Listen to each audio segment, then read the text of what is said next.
Fellas. And fellettes. This last weekend I did a little road trip-a-rooski to Edmonton and caught the Misery Signals show. And I figured I would make a video talking about some bands I like. My last couple of videos were sort of memey, jokesy videos, and you guys all like that quite a bit. But it's my channel, and I'm gonna do what I want. I ain't got no one telling me what sort of content to make. You know, I ain't got my parents here telling me what sort of videos I need to put up. I ain't got anyone. And I know what you're thinking, that I'm probably just gonna try and find some awkward way to promote my band Arrival of Autumn's upcoming album. Not the case. I really just want to talk about these bands that I really like, Spiritbox and Misery Signal, and how they have an album coming out March 29th on Nuclear Blast Records. The first group I want to talk about is Spiritbox. They're from Victoria, and I actually got a chance to meet them after their set, and I even snapped a photo with them. Check this out. Look at the look on my face. I'm just like a maniac with those eyes. But that was the only photo I took with them, so I slapped it up. In the picture with me is Courtney and Mike, Courtney being the lead singer, Mike being the guitarist.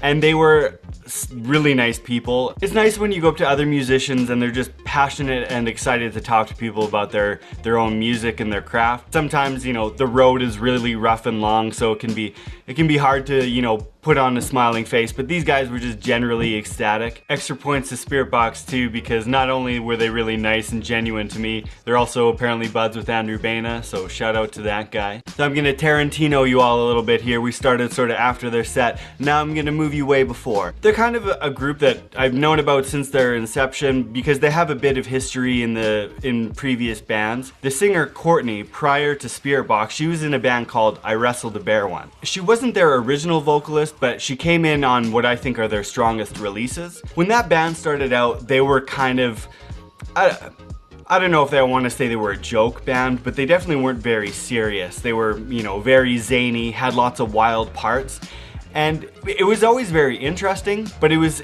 in a sense, it was kind of hard to listen to. They had a lot of stuff where it was really great and fun riffs, but when it came to putting a song together, it was sort of lacking in that sense. After a couple albums, their original singer left and then Courtney came in, and I think that was their strongest material. The first album that she was on, they really started to rein it in a bit more. The songs started to feel a bit more cohesive. And then the next album, Hail Mary, is hands down that band's best material. And I think a good chunk of that is because of their new guitarist, Mike Stringer, who's in Spiritbox as well. Going back and listening to it, it's actually still quite chaotic, but the songs seem to have much better flow and structure, and hands down, it's their heaviest, most aggressive material.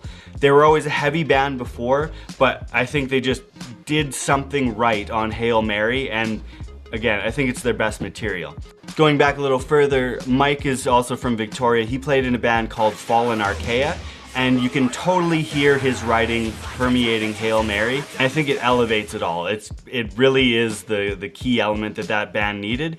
And again, while chaotic, it was much more reined in. The song structures, despite being like wacky and crazy, they still had a much more flow. Like it didn't seem so herky-jerky as it did before with their parts, when they would almost sounded like they would have random parts and then just mash them together in a song. This is much more flowing and amazing. Super heavy, fantastic stuff. Spiritbox, while not exactly like iwrestledabearonce or Fallen Archaea, are still very like heavy. It has some slight flowing ambient stuff, and live it's incredible. Like, Courtney is just a fantastic vocalist through and through, and the band just nails it. She's got a really interesting stage presence where it's all kind of like, she's very flowy, but then it also kicks into like really heavy stuff and she'll be going hard. And then when she does clean vocals, it's all very powerful. And kind of back to that iwrestledabearonce stuff, they released that Hail Mary album, and I think they toured a little bit on it.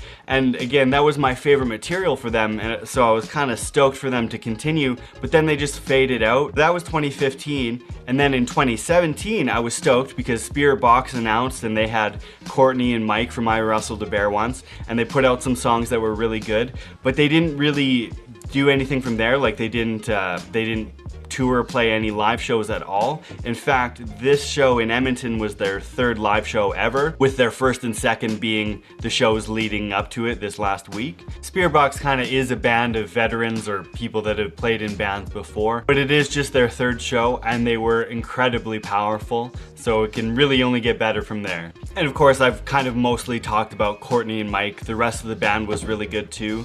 Their bass player had a really nice set of dingwalls.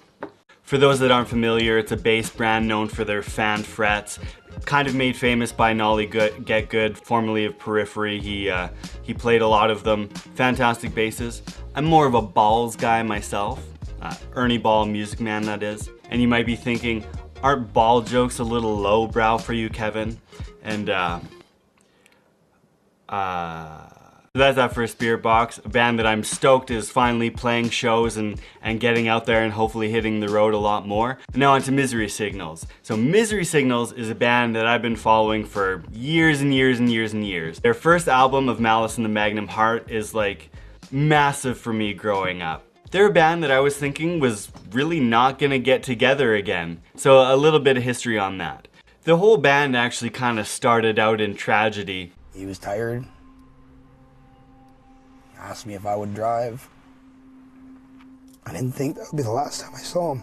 It's really outlined in their Yesterday Was Everything DVD, but the gist of it is there was 2 bands, Compromise and Seven Angels, Seven Plagues, and then there was a van accident, a couple people unfortunately passed away, and then those 2 bands came together and formed Misery Signals. The lyrics throughout that first album reflect a lot of the pain about the loss of those people, and the lead singer on it, Jesse, is very emotional and just powerful. Unfortunately, after that album, Jesse left, but then they got a new singer in, Carl, and Carl, I think, he's very different, but I think he's also amazing and he really fit Misery Signals sound. So he put out 3 albums with them, Mirrors, Controller, and then the last one, Absent Light. Most people's favorite album with Carl is Controller, and it's a fantastic album, but I really like their last album, Absent Light. Another cool thing about Absent Light that I just found out as I was leafing through the booklet is that it was mastered by Alan Douches, and he's the guy that mastered our album.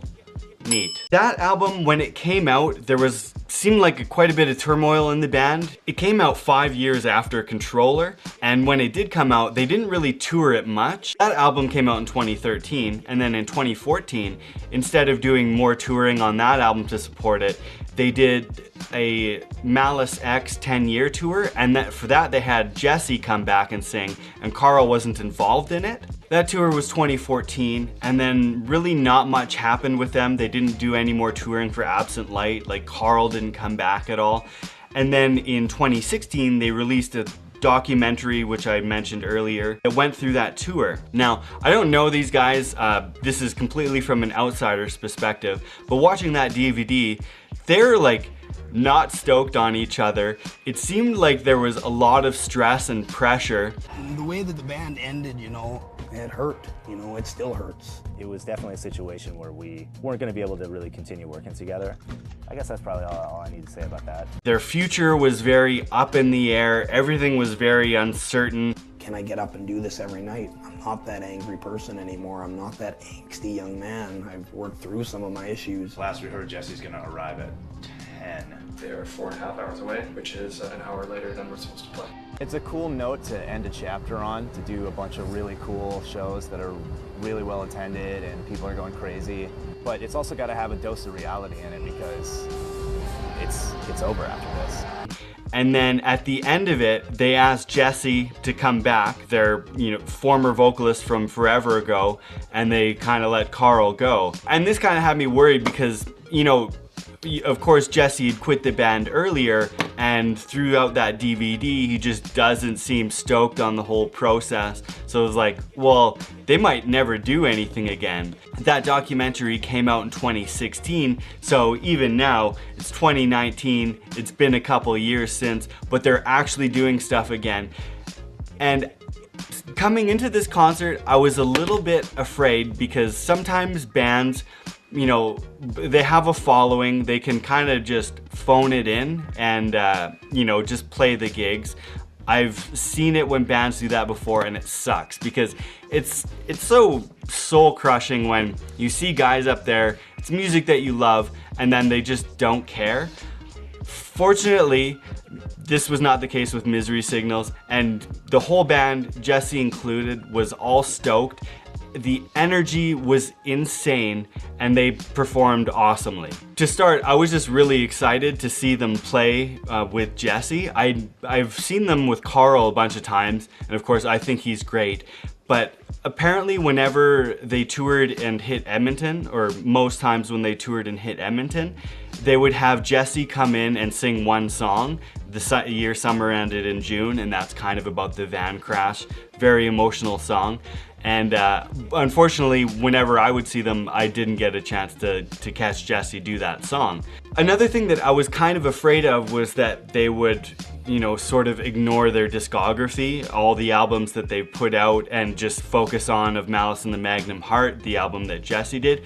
But I was pleasantly surprised, and they did a ton of material, including a bunch of stuff from Absent Light. Right when Misery Signals came out, I was actually kind of afraid because their backdrop was just the Of Malice in the Magnum Heart, so I was like, okay, I guess I'm just gonna be hearing a lot of those songs. If you check out this set list, they played ton of stuff from a variety of their albums. I think Jesse definitely killed it on all of the Carl material, and of course killed it on the older songs.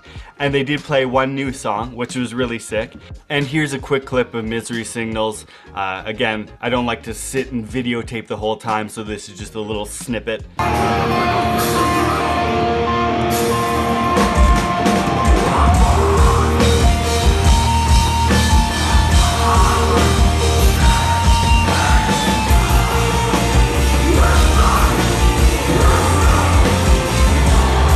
I'm looking forward to their future.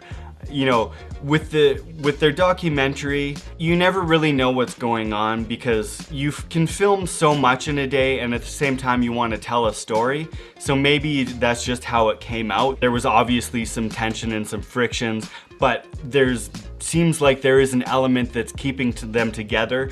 And live, it definitely doesn't seem like they're in a bad place. Like, they're crushing it. Very briefly before they played, I did get to see Jesse in the crowd, and I gave him a handshake, and I was just like, expressed that I was stoked that they're back together and they're playing live, and he was like, me too, man. That made me feel good too, just like Spiritbox, where, you know, he wasn't jaded, and he definitely genuinely seemed like he was stoked to be back at it. Beyond that, I didn't really talk to him. Of course, at live shows it's always hard because you got music pounding, and it's like, hey, your band is sick.